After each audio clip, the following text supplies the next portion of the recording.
Hello student, welcome to the Guruji law classes. आज हम करेंगे एलएलबी 6 सेमेस्टर, जिसका कोड नंबर है एक सब्जेक्ट का K6003 K6003। इसमें लॉ ऑफ ह्यूमन राइट्स का हमारा जो सब्जेक्ट है, मानवाधिकार के कानून। अगर आप मेरे चैनल पर नए हैं तो आपको मेरे चैनल पर जुड़ने से मिलेंगे फ्री नोट्स की पीडीएफ, फ्री प्रैक्टिकल फाइल, और इन सबको लेने के लिए आपको मेरे नंबर 8851450051 पर कांटेक्ट करना पड़ेगा, प्लस मेरे चैनल को सब्सक्राइब करना पड़ेगा। और इस वीडियो को, ये इन्फॉर्मेटिव वीडियो को अपने फ्रेंड्स के साथ ज्यादा शेयर कर दीजिए, क्योंकि जिस तरीके से आपका एग्जाम है 2 दिन बाद, तो आपको फटाफट से आपको इंपॉर्टेंट क्वेश्चन जानने में मदद मिलेगी। मैंने ज्यादातर कोशिश करी कि जितना समय मैं निकाल पाता आप लोगों के लिए, उतना निकालकर ज्यादा से ज्यादा इंपॉर्टेंट क्वेश्चंस बनाने की कोशिश करी है। आई होप कि इनमें से कुछ क्वेश्चंस आए, और आप प्लीज मेरे को कमेंट सेक्शन में जरूर बताइएगा कि हाँ क्वेश्चंस आए थे, ताकि मैं आपके लिए 6004, 5 और 6 के भी पेपर तैयार करा सकूं, उसके भी इंपॉर्टेंट क्वेश्चन तैयार करा सकूं। चलिए शुरू करते हैं। क्वेश्चन है यहाँ पर, मानव अधिकार आयोग का गठन किस प्रकार होता है। जो मानव अधिकार का आयोग है, जिसको बोलते हैं नेशनल ह्यूमन राइट काउंसिल, ये किस तरीके से गठन होता है। देखिए, भारत का मानव अधिकार आयोग एक स्वतः सार्वजनिक निकाय, यानी कि एक लिबरल, यानी कि एक आजाद, एक अपनी इंस्टीट्यूशन है, मतलब स्वतः सार्वजनिक निकाय। सार्वजनिक निकाय का मतलब क्या होता है? ऐसी ऑफिशियल बॉडी जो सीधा जनता के साथ जुड़ी होती है, जिसका गठन कब हुआ था? 28 सितंबर 1993 के मानव अधिकार संरक्षण अध्यादेश के तहत 12 अक्टूबर 1993 को किया गया था। देखिए, 28 सितंबर को 1993 को मानव अधिकार संरक्षण अध्यादेश जो है भारत का, उसके अंतर्गत इसका वो करा गया था गठन। इसे मानव अधिकार संरक्षण अधिनियम 1993 TPHRA, इसकी शॉर्ट फॉर्म में, द्वारा वैधानिक आधार पर दिया गया था। इसे मानवाधिकार का संरक्षण, इस मान से मानवाधिकार का संरक्षण कब दिया गया था? 1993 में TPHRA द्वारा वैधानिक अधिकार, वैधानिक मतलब कानूनी तौर पर इसे संरक्षण दिया गया। NHRC भारत का एक राष्ट्रीय मानवाधिकार आयोग है, जो मानवाधिकारों के संरक्षण के संवर्धन के लिए जिम्मेदार है। देखिए, NHRC क्या है? भारत का राष्ट्रीय मानव अधिकार आयोग है, जो कि मानव अधिकारों के संरक्षण के लिए कार्य करता है और उन्हीं के लिए जिम्मेदार है, जिसे अधिनियम द्वारा गारंटीकृत या अंतर्राष्ट्रीय वार्ताओं के सहित, जिसे अधिनियम द्वारा गारंटीकृत किया जाता है, और अंतर्राष्ट्रीय वार्ताओं से संबंधित व्यक्तियों के जीवन, स्वतंत्रता, समानता और सम्मान से संबंधित अधिकार हैं। देखिए, व्यक्तियों के जीवन किस चीज से, मानव अधिकार किस चीज के हैं? मानव अधिकार हैं जीवन की स्वतंत्रता, समानता, सम्मान, इन सबसे रिलेटेड हमारे मानव अधिकार के रूप में परिभाषित किया गया है। इसी के साथ साथ आगे कुछ और इंपॉर्टेंट क्वेश्चंस इसी में एडिशनली है। NHRC, क्या बोलेंगे इसे? NHRC में निम्नलिखित क्या क्या शामिल है? देखिए, इसका अध्यक्ष भारत के सेवानिवृत्त मुख्य न्यायाधीश, यानी कि जो भारत का जो जज होता है, मुख्य न्यायाधीश, यानी कि चीफ जस्टिस ऑफ इंडिया, वो जो रिटायर हो चुका वो हो सकता है। हालांकि सरकार में सेवानिवृत्त सर्वोच्च न्यायालय के न्यायाधीशों को अध्यक्ष के रूप में नियुक्त करने पर विचार कर रही है। देखिए, जो भारत का मुख्य न्यायाधीश है, यानी हाईकोर्ट का जो मुख्य न्यायाधीश है, यानी कि जो हेड ऑफ द जजेस है, उसको जो अगर रिटायर हो जाए तो उसको माना जाता है। जबकि सुप्रीम कोर्ट के मुख्य न्यायाधीश को अभी शामिल करने के लिए सरकार इस बात पर विचार कर रही है।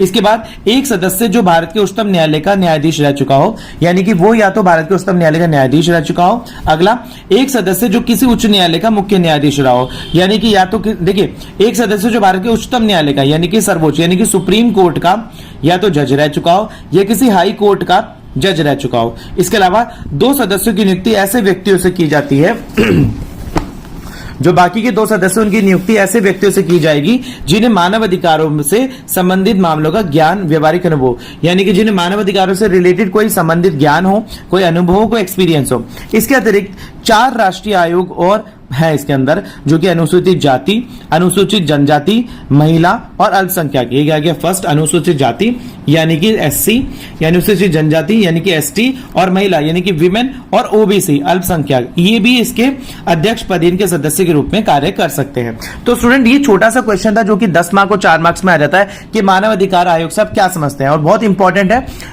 जब देखिए, जिस चीज के ऊपर ये कोर्स है हमारा, ये सब्जेक्ट है, उसी से रिलेटेड क्वेश्चन नहीं आएगा तो फिर क्या ही बनेगा। अगला एक बहुत इंपॉर्टेंट क्वेश्चन है हमारे पास, लोकहितवाद तथा न्यायिक सक्रियता क्या है, जिसे PIL भी कहा जाता है। देखिए, ये क्या है? लोकहितवाद और न्यायिक सक्रियता क्या है? यहां पर जनहित याचिका की अवधारणा सबसे पहले अमेरिका में उभरी। जनहित याचिका की अवधारणा कहां पर सबसे पहले? PIL की कहां पर हुआ? अमेरिका में। जनहित याचिका की अमेरिकी अवधारणा को फोर्ड अंडरस्टैंडिंग द्वारा संयुक्त राज्य अमेरिका में स्थापित एक संगठन पब्लिक इंटरेस्ट ऑफ लॉ के नाम से जान जाते हैं। कि ये जनहित याचिका को देखिए, एक वहां पर संगठन था जिसका नाम था पब्लिक इंटरेस्ट ऑफ लॉ, जिसके नाम से जाना जाता है, जो पहले से अप्रतिपादित वाले समूहों के हितों से कानूनी प्रतिपादित प्रदान के रूप में प्रयासों को दिया गया। देखिए, जो पहले से अप्रतिनिधित्व वाले समूह, यानी कि वो समूह जिनका प्रतिनिधित्व नहीं किया जा सकता था, उनके हितों को कानूनी प्रतिनिधित्व के प्रदान करने के प्रयासों को दिया गया। ऐसे समूह और हितों में गरीब, पर्यावरण, उपभोक्ता, नस्लीय और जातीय अल्पसंख्यक और अन्य जाति भी शामिल है। यानी कि ऐसे समूह कौन है? गरीब, पर्यावरणविद, उपभोक्ता, नस्लीय और जातीय अल्पसंख्यक भी शामिल है। भारत के इस भाग द्वारा प्रदत्त अधिकारों के प्रवर्तन के लिए, यानी भारत के इस भाग में जो भी अधिकार दिए गए हैं उनके प्रवर्तन के लिए उपायुक्त तरीके से सर्वोच्च न्यायालय में जाने का अधिकार है। यानी कि उपयुक्त की तरीके से सर्वोच्च न्यायालय में जाने का पूर्ण अधिकार है। समानता केवल पीड़ित पक्ष को ही है। देखिए, सर्वोच्च न्यायालय में कौन जा सकता है? PIL के जो पीड़ित पक्ष है। पर 1981 में न्यायमूर्ति PN भगवती ने इस अवधारणा को स्पष्ट किया कि जहां किसी व्यक्ति के विशेष किसी निश्चित वर्ग को किसी संवैधानिक कानूनी अधिकार के उल्लंघन पर कारण कोई कानूनी गलती या कानूनी चोट पहुंचाई जाती है, तो किसी सामान्य कानूनी प्रावधान के उल्लंघन में या कानून के अधिकार के बिना कोई बोझ लगाया जाता है, ऐसी कोई कानूनी चोट या अवैध बोझ की धमकी दी जाती है। और